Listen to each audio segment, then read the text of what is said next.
Bismillahirrahmanirrahim. Assalamualaikum warahmatullahi wabarakatuh.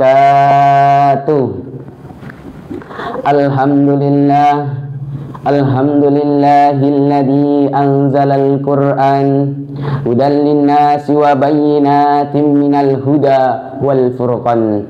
Asyhadu an la ilaha illallah wahdahu la syarikalah wa asyhadu anna sayyidana Muhammadin wa ala alihi wa sahbihi wasallam. Amma ba'du.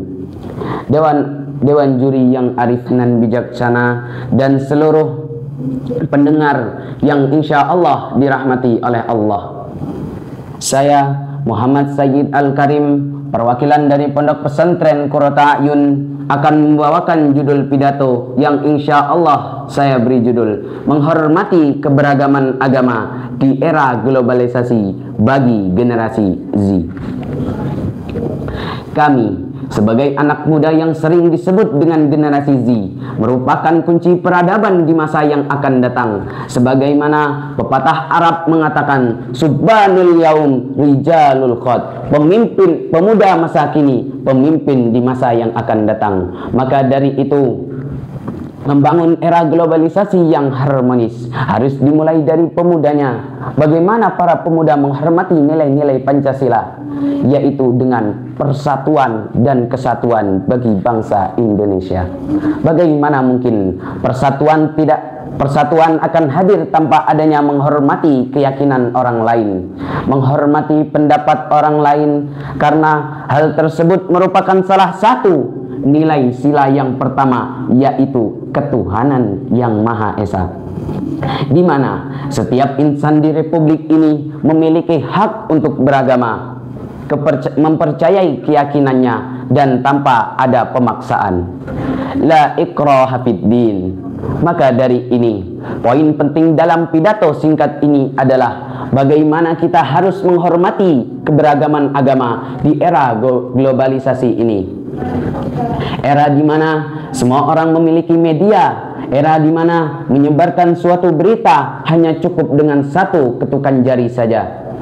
Maka di zaman yang penuh dengan kemudahan, jangan sampai kemudahan ini kita gunakan untuk menyerang orang yang berbeda keyakinannya dengan kita. Baik itu ras, suku, maupun agama dan organisasi. Para pemirsa yang dimuliakan oleh Allah Subhanahu wa ta'ala, salah satu bentuk menghormati keberagaman agama di zaman ini adalah dengan memberikan ruang bagi saudara kita yang berbeda untuk menjalankan apa yang menjadi keyakinannya.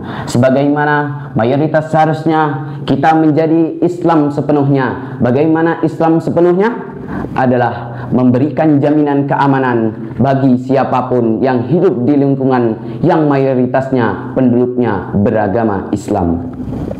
Jangan sampai kita teriak Islam, tapi sejatinya kita tidak menjalankan Islam. Islam yang sesungguhnya adalah yang tidak mengganggu orang lain. Islam yang sesungguhnya adalah yang tidak mengintimidasi orang lain, sebagaimana yang telah disabdakan oleh baginda Rasulullah sallallahu alaihi wasallam, al-muslim man saliman muslimun min lisani wa yahdih.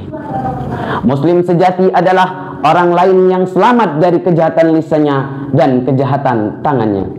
Fenomena hari ini yang saling diributkan bukan antara agama, namun justru yang seagama hari ini banyak yang saling meributkan. Maka bagaimana mungkin kita bisa menghormati orang yang berbeda keyakinan ketuhanannya? Kalau dengan yang berbeda cara beribadahnya saja kita masih saling menyalahkan, maka dari itu mari kita mulai menghormati keberagamaan ini dari Islam itu sendiri. Ada yang bermazhab Syafi'i, ada pula yang bermazhab Maliki. Maka jangan saling bertengkar satu sama lain, akan tetapi jadikanlah perbedaan sebagai rahmat di antara kita semua.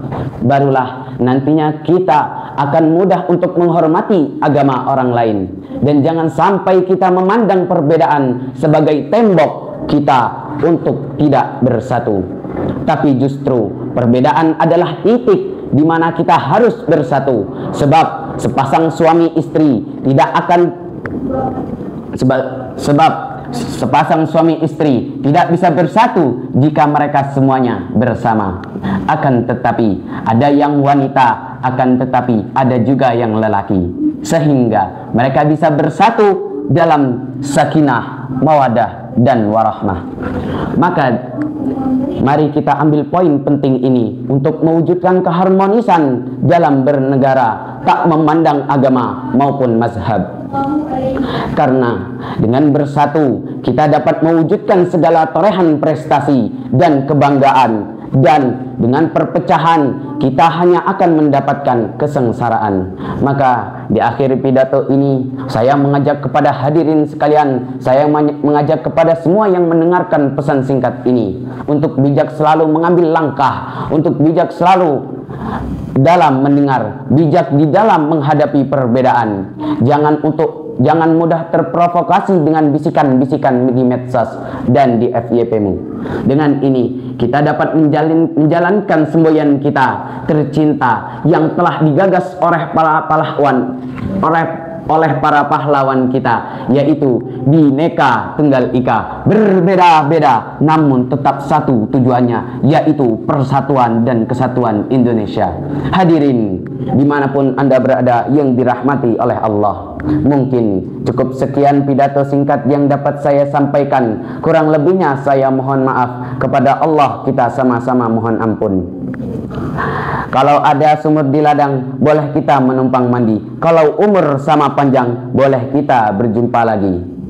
Ungdur ma qala wala tangdur man qala. Lihat apa yang disampaikan, jangan lihat siapa yang menyampaikan. Syukran. Wassalamualaikum warahmatullahi wabarakatuh.